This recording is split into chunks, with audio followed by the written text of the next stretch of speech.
What's up, YouTube? ODST General back again with another Operation Trebuchet news update. And this week, guys, we have some cool stuff to show off to you guys. Some of it you'll be able to check out already. Some of it, of course, just like usual, you're going to have to wait for. But nonetheless, all of it's pretty neat. A couple of kind of cursed things in here, too, I suspect, for some of you guys. But let's go ahead and talk about it.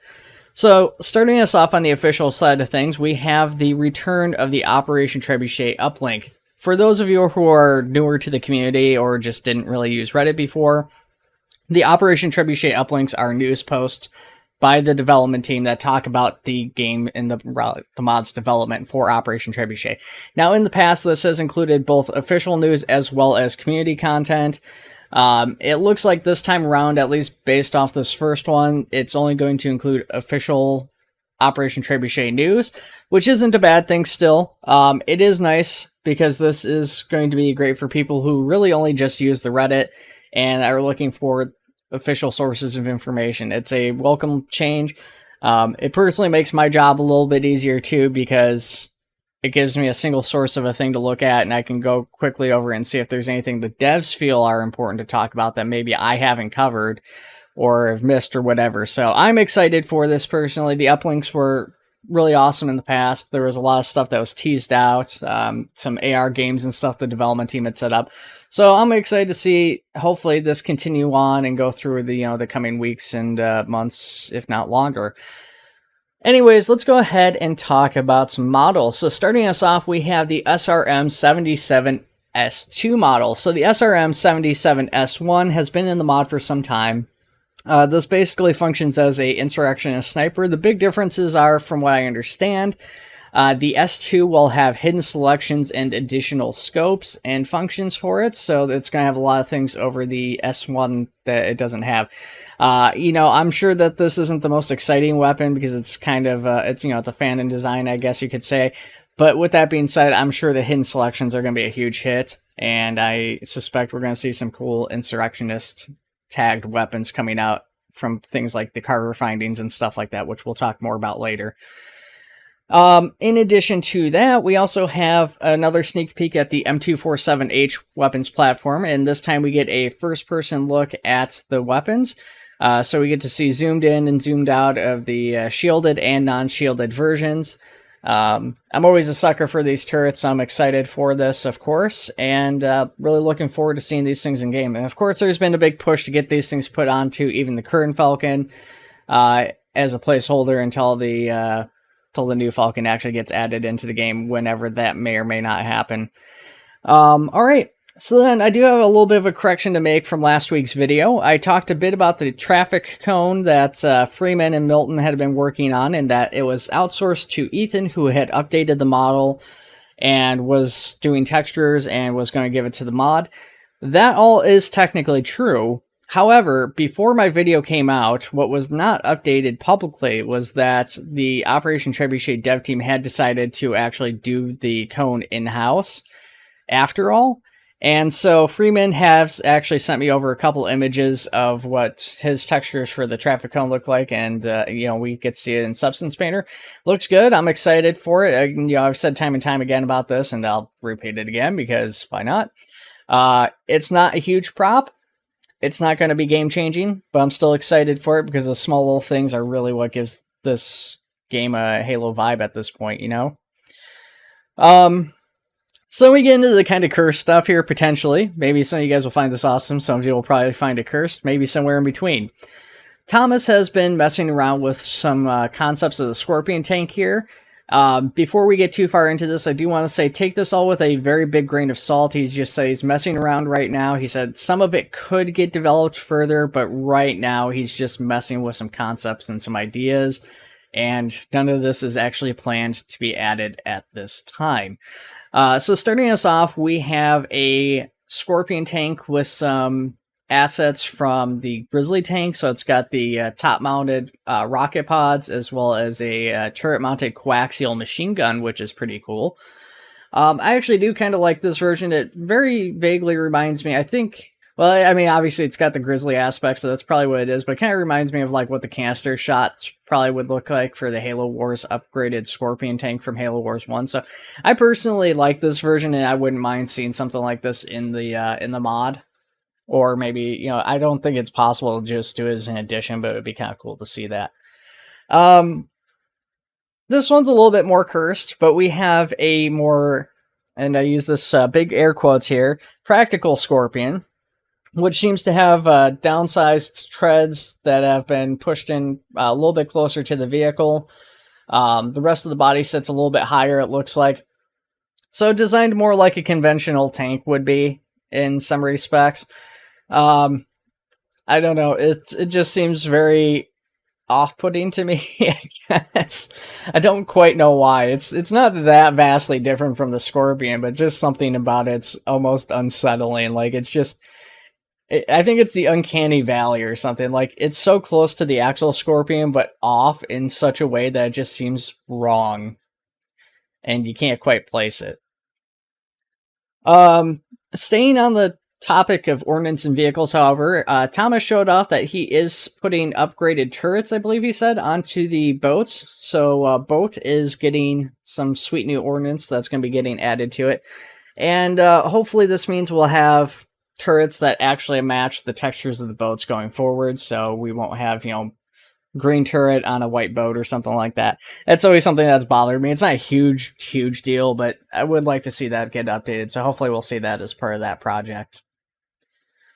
Okay, so that is all of the official news I have for you guys this week. Unfortunately, no news on First Contact has popped up, so we're going to go ahead and switch gears and move over to community stuff. Starting us off with community, we have the Carver Findings, and with the Carver Findings, we have some pretty cool stuff going on here. We have an M24, or it's not the M247, it's the, oh god, I forgot the name of the stupid gun, but it's the saw from Halo 4. The saw from Halo 4 was actually in the mod with the last update. I don't know if the last update was prior to my last video or not, but I had missed this previously. It's very sweet. You know, it's not my personal favorite weapon, but I love getting new lore-based weapons and weapons from the game that we don't have. So even though it's not my favorite weapon platform in Halo, I am still very excited to have it. Apparently the model was done by High, from what I was told, and it sounds like this is a Carver Findings exclusive. Now, the saw was in previous mods that we've had, but, you know, those mods aren't really widely used by the community, and this one's a much higher detail and higher quality model than the other saw we had, so very excited for that. With that being said, the Carver Findings also just pushed out an update, from what I understand, literally an hour or so ago from the time of this recording, if that. So Baseplate sent me over the patch notes for that, and you guys get to see those patch notes here on the screen now. He also did send me over a showcase, but I'm going to be doing that as a separate video because there's a lot of stuff in there to unpack, and it's too much for these Operation Trebuchet news updates. It's its own standalone thing, and we'll go ahead and talk about that as part of a separate video.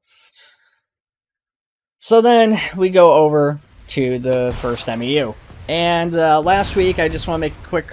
well, not really a correction, but a quick amendment, I guess, in the sense that last week the ghosts were actually in and ready to go. I didn't realize this because I was very, very short-timed when it came to actually producing the video last week. So, yeah, we've got ghosts in. We've got the fuel rod variant, the needler variant, the standard ghost, the heavy up-armored ghost, and the ultra variant currently in.